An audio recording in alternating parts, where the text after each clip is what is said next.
In a bustling neighborhood in the heart of Abuja, Amina and David lived as neighbors. Their homes were side by side, but the bond between their mothers, Mrs. Aisha and Mrs. Grace, was anything but friendly.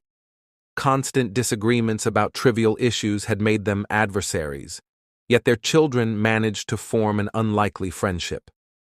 Amina, 13 years old, was a quiet and reserved girl.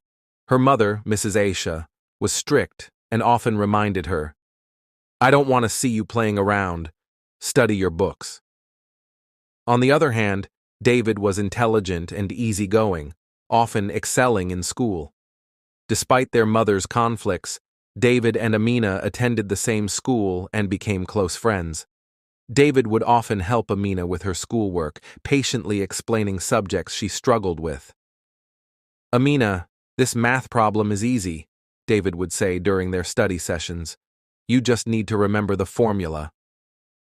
Amina admired David's brilliance and appreciated his help. "Thanks, David. You make it look so simple," she often replied, smiling shyly. Though Mrs. Aisha disapproved of Amina spending too much time with anyone outside her studies, she grudgingly allowed their friendship because David's guidance was improving Amina's grades. One day during dinner, David said to his mother, "Mama, I need a phone. All my classmates have one. I feel left out." Mrs. Grace paused, looking up from her plate. "A phone, David? Don't you think you're too young for that?" "But Mama, I can use it to study too." "It's not just for games," David argued, his hopeful eyes meeting hers. Mrs. Grace sighed, unsure if he was ready for the responsibility.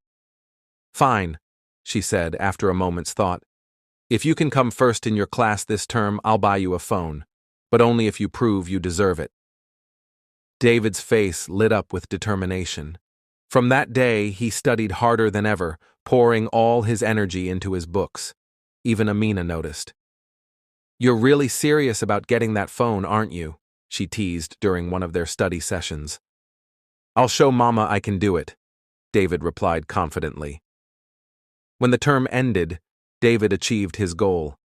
He came home clutching his report card, beaming with pride. "Mama, look, first position." Mrs. Grace couldn't hide her joy. She hugged him tightly and kept her promise, buying him a sleek new smartphone. It was more advanced than David had imagined, and he was thrilled.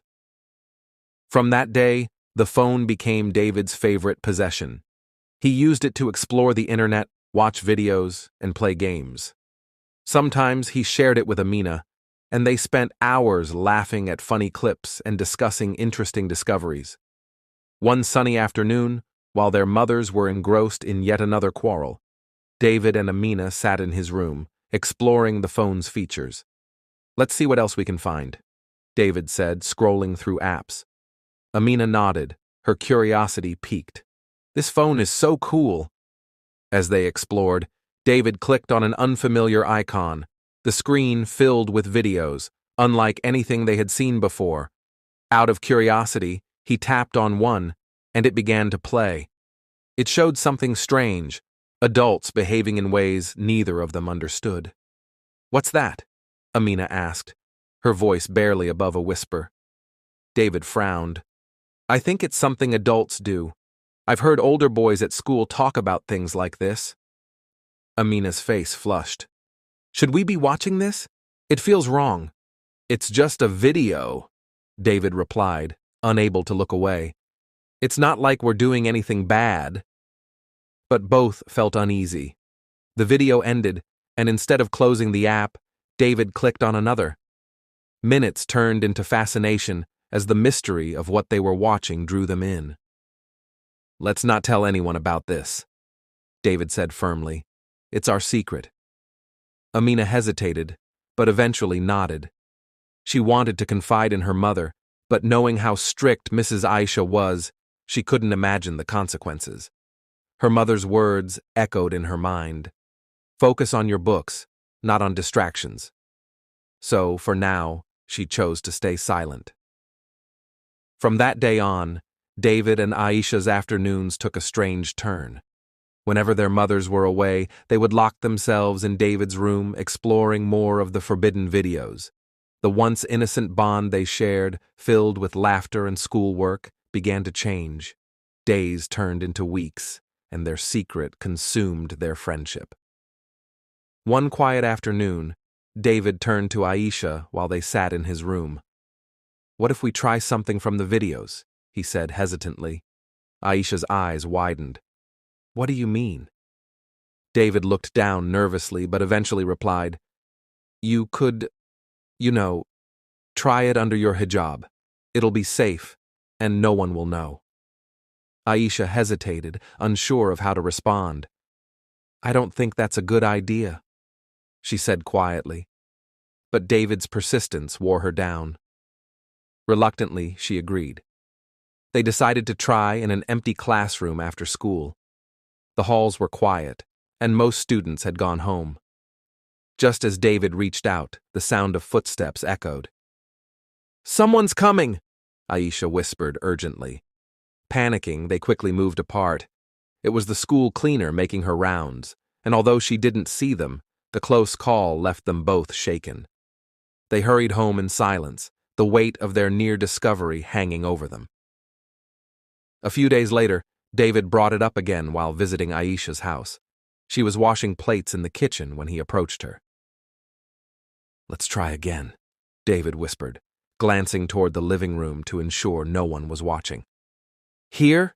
Are you crazy?" Aisha replied, her hands trembling. "It'll be quick," David urged. Against her better judgment, she nodded. They moved to a corner of the kitchen, but before anything could happen, her younger brother's voice rang out from the living room. "Aisha, Mama said to bring her some water." Aisha quickly stepped back, her heart racing. "Not now, David. This is too risky." That evening, the entire neighborhood gathered outside to chat as there was no electricity. Families sat under the stars, talking and laughing, while children played nearby. David and Aisha exchanged glances, and he whispered, "Now's our chance." "What do you mean?" Aisha asked nervously. "Everyone's distracted. Let's sneak into your room," David replied. Aisha hesitated, but eventually nodded. They slipped away unnoticed and locked the door behind them. Inside the dimly lit room, David approached her. "This time, no one will interrupt us," he said, his voice low. But as they were about to begin, the sound of Aisha's mother calling her name startled them. "Aisha, where are you? Come outside." They froze, their faces pale with fear. "What do we do?" Aisha whispered. "Just act normal," David said, his voice shaking. They unlocked the door and walked out, trying to appear casual. Aisha's mother eyed them suspiciously. "What were you two doing?" "Nothing, Mama, just talking," Aisha replied quickly, avoiding her mother's gaze. That night, Aisha had just fallen asleep when she felt someone shaking her shoulder.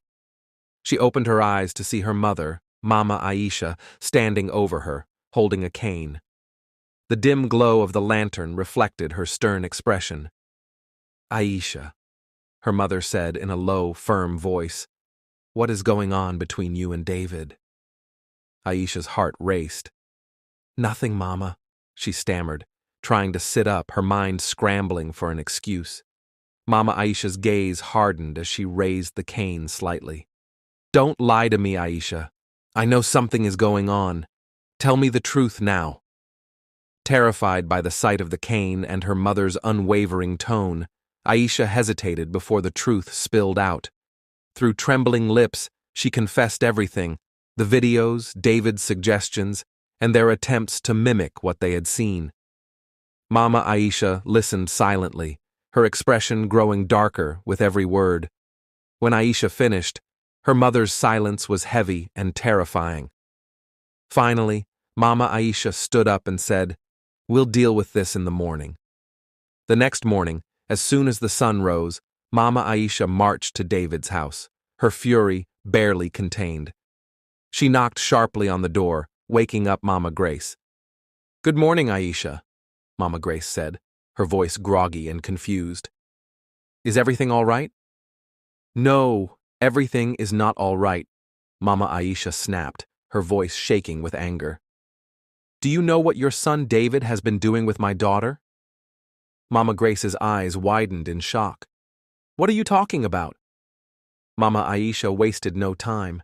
She recounted everything Aisha had confessed the night before. Mama Grace's face turned pale with disbelief as she listened. This is unacceptable, Mama Aisha continued. How could you not notice what your son has been up to? You need to take responsibility for this. Mama Grace, still in shock, stammered, I had no idea. David has always been a good boy. I'll talk to him right away. You had better do more than talk, Mama Aisha said, her tone sharp. This cannot happen again. You need to control your son, or I'll take this matter further. With that, Mama Aisha turned and left, leaving Mama Grace standing at the doorway, overwhelmed by the gravity of the situation. Inside, David could hear the entire exchange, and he felt a sinking sense of dread. His mother's footsteps approached his room, and he knew he was about to face the consequences. Mama Grace stormed into David's room, her face a mix of anger and disbelief. David, she called sharply, come here right now. David, who had been trying to avoid the confrontation, hesitated before stepping out of his room. Yes, Mama? He asked quietly, his voice barely audible. Don't yes, Mama me, she snapped. What have you been doing with Aisha? Her mother was here this morning, telling me things I never thought I'd hear about my own son. David's head hung low, his heart pounding in his chest. Mama, it's not what you think. Stop lying. Mama Grace cut him off, her voice trembling with emotion. She told me everything. The videos, the things you convinced her to do. How could you? After everything I've taught you, after everything I've done for you. David remained silent, tears welling up in his eyes. He could see the disappointment in his mother's face, and it crushed him. Mama Grace sat down, her hands trembling. David, do you understand how serious this is? You've not only disrespected Aisha and her family, but you've also brought shame to this household. I trusted you. I'm sorry, Mama, David whispered, tears streaming down his cheeks. I didn't mean for things to get this far.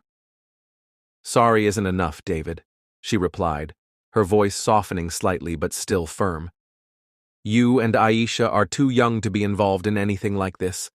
This behavior stops now. Do you hear me? Yes, Mama, David said, his voice choked with emotion. Mama Grace took a deep breath, trying to compose herself. From now on, there will be no unsupervised visits with Aisha. You will not use your phone except for schoolwork, and I'll be monitoring everything you do. Do you understand? Yes, Mama, he replied, his head still bowed. Later that day, Mama Grace went over to Mama Aisha's house to discuss how to move forward. It was an awkward and tense meeting, but both mothers agreed that their children needed guidance and boundaries. They decided to involve a counselor to help the children understand the gravity of their actions and prevent such incidents in the future. For the next few weeks, David and Aisha were kept under strict supervision. Their families worked together to ensure they stayed focused on their studies and learned the importance of boundaries and respect.